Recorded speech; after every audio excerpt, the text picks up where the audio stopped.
Hi friends, I'm coming online today to make a video response to a comment that I received on my Facebook by someone named Anthony Villala. Now, the context of this comment is in regards to my LGBT and violence that I had made in light of the rising violence from people who are demonstrating to be clinically and medically unwell in their behaviors, being abnormal, or the list goes on. And I'm not an expert, I'm just stating that this is an ongoing issue.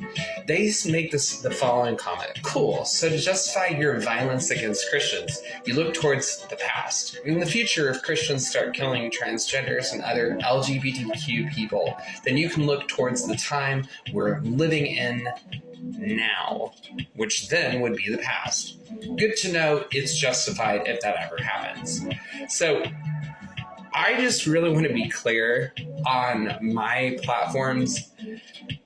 One, when you're talking about violence and the way that this particular person is talking about violence, that's construing what I'm saying. And I really need to clarify that.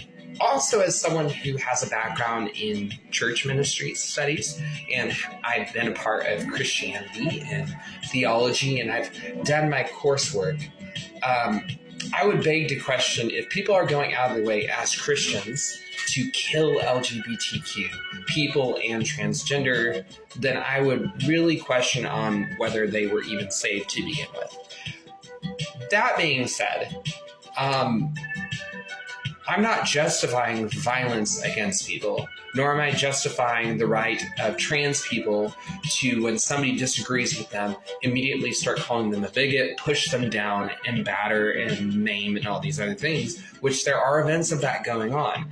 At the same point, we can't simply just ignore trans people and mistreat them and shame them openly and publicly. Matter of fact, there was a recent video which I might respond to in regards to Matt Walsh and a trans individual who was talking about motherhood, and that was an interesting interview.